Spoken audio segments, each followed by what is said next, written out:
Pues ya han visto el repaso que hemos realizado a la actualidad de este mes de febrero, ya han visto bastantes cosas hemos tenido en este mes, que es más cortito, pero parece que había más actividad. Entre ellas, pues la Jornada Mundial del Enfermo, que han visto que contamos con distintos testimonios de sanitarios del Hospital San Juan Grande, esa orden hospitalaria de San Juan de Dios muy presente en nuestra diócesis, pero esa Jornada Mundial del Enfermo que tiene en este mes el protagonismo, y yo creo que no solo en el mes, sino en 2 años que llevamos, nos acercamos a marzo, cumplimos 1 año de esa pandemia, de ese COVID-19 que apareció en nuestras vidas y que, bueno, ha cambiado todo, y por ello le vamos a dedicar el tiempo que se merece, porque es lo que estamos viviendo actualmente, y se preguntarán, ¿cómo ha vivido la Iglesia esta pandemia?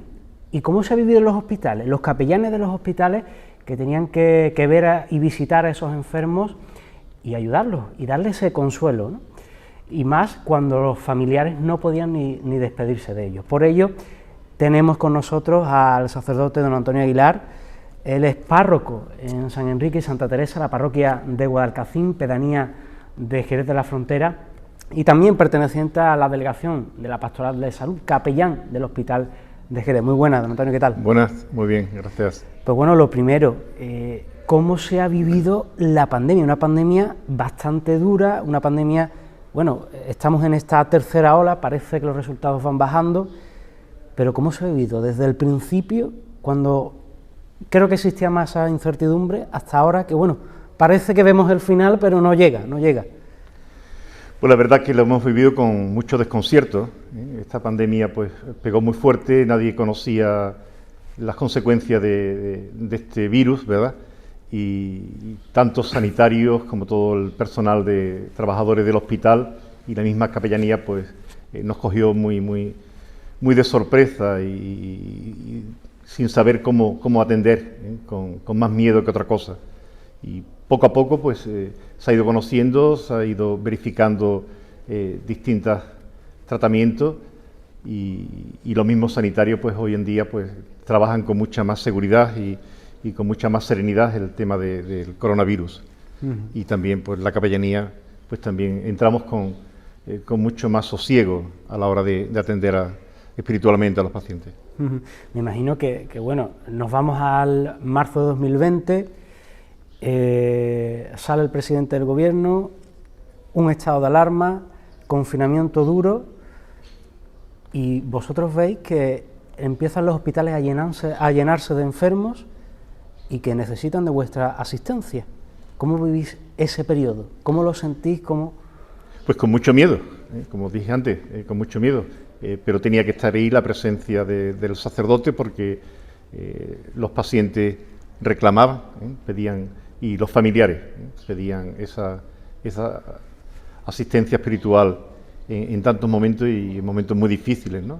En esa UCI, cuántas veces hemos tenido que entrar sin saber muy bien si aquellos EPIs primeros que nos poníamos no estaba defendiendo del virus o no, pero la misión nuestra era, y la misión de los enfermeros era cuidar integralmente a los pacientes y sobre todo a aquellos que nos pedían pues esa asistencia religiosa.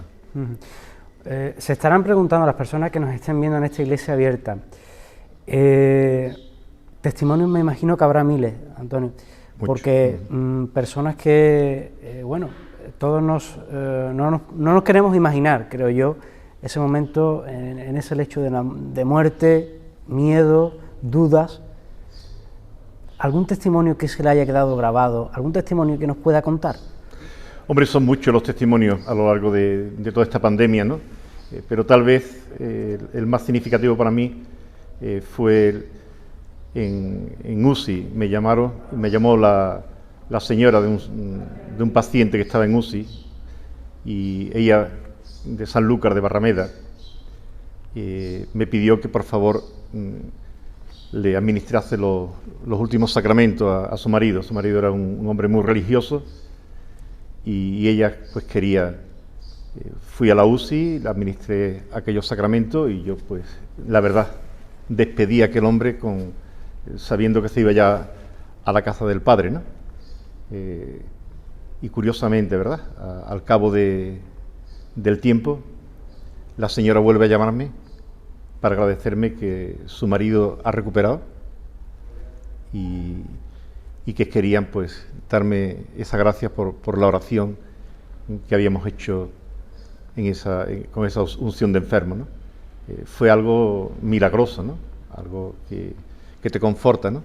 Te conforta saber que tú estabas despidiendo a un hermano, pero que la fuerza del sacramento y la atención de los sanitarios pues han salvado la vida de esta persona.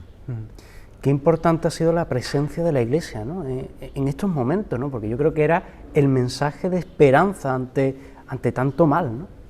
Efectivamente, ¿no? Y sobre todo en un momento en que ni la propia familia podía entrar, ¿no? Con cuántas familias no hemos comunicado la capellanía durante todo este tiempo, ¿no?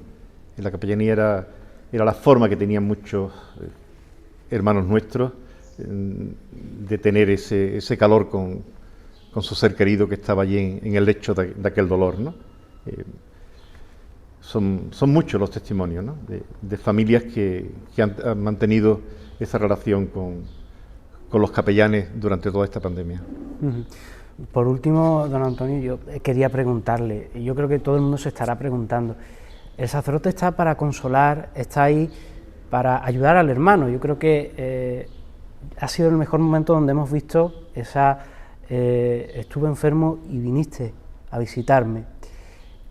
Pero ¿cómo se ha sentido el sacerdote en ese momento? ¿Cómo se ha sentido usted como sacerdote en esa labor? Pues mira, una de las grandes misiones que tiene la Iglesia es ese sacramento universal de salvación en nuestro mundo, ¿no? Presentar ese rostro paterno de nuestro Dios, esa misericordia de nuestro Dios, ese consuelo de nuestro Dios, ¿no? Y si hay una faceta en la que el sacerdote expresa con más intensidad esta misión de la Iglesia en el momento del dolor, de la enfermedad, ¿no? Y sobre todo en el momento de tanta soledad que se ha vivido en esta pandemia, ¿no? Ha sido muy gratificante personalmente para mí, ¿no? En medio del dolor, del desconcierto, como decía al principio, ¿no?, ese gran desconcierto que teníamos, que no sabíamos cómo entrar, ni cómo ponernos los EPI, ni cómo quitarnos los EPI, ¿no? Con tanto temblor, ¿no? Tanto temblor. Sin embargo, interiormente te sientes profundamente, ¿no?, confortado el saber que ese hermano que se va, esa hermana que se va, estás siendo acompañada por el Señor sacramentalmente. Por último, antes de despedirte, Antonio, me gustaría que mandaras un mensaje de esperanza, porque yo creo que hemos cumplido ese año con la pandemia, o estamos a punto de cumplirlo ya en marzo, y yo creo que hay mucha desesperanza, porque parecía que veíamos ya la luz al final del túnel, pero parece que ese túnel se está alargando y no llega. Y yo creo que la gente necesita un mensaje de esperanza, de que Cristo está ahí y no nos abandona. Efectivamente, esta es nuestra fe, ¿no? Nosotros creemos en el Dios de la vida y creemos que la vida es un don divino, ¿no? Y por tanto, por más agresión que tenga la vida, la criatura no puede contra el Creador. Y bueno, tendremos que saber muy bien de dónde vienen las consecuencias que estamos padeciendo de este coronavirus, dónde surgió este coronavirus, ¿no? Pero parece ser que detrás de todo ello hay toda una actuación desmesurada del ser humano sobre la propia naturaleza, ¿no? Y como reacción pues está viniendo todo esto, ¿no? Pero tenemos que confiar en la bondad de la criatura, en la bondad del ser humano, ¿no? Y ahí tenemos todos estos adelantos científicos que nos están ayudando. Tenemos todo este personal sanitario que se está entregando con desmedida, ¿no? Por sanar a tantos enfermos, ¿no? Y bueno, ya estamos viendo también las reacciones de esta vacuna, ¿no? Cómo está aliviando el sufrimiento, sobre todo en los mayores, ¿no? En la residencia de ancianos, cómo ha bajado ese índice, ¿no? Y yo confío plenamente, ¿no?, en que detrás del ser humano reina más la bondad que la avaricia, ¿no?, la bondad que la maldad, y que finalmente vamos a triunfar sobre esto, como hemos triunfado siempre, ¿no? Siempre el ser humano es capaz de sobreponerse, ¿no? Y sobre todo, pues, tener siempre esa luz de resurrección, ¿no? Que la vida triunfará sobre la muerte. Muchas gracias, don Antonio, por atendernos. Y bueno, nosotros nos despedimos en este mes de febrero y ya saben, volvemos en marzo a contarles toda la actualidad de lo que sucede en nuestra diócesis. Hasta la próxima.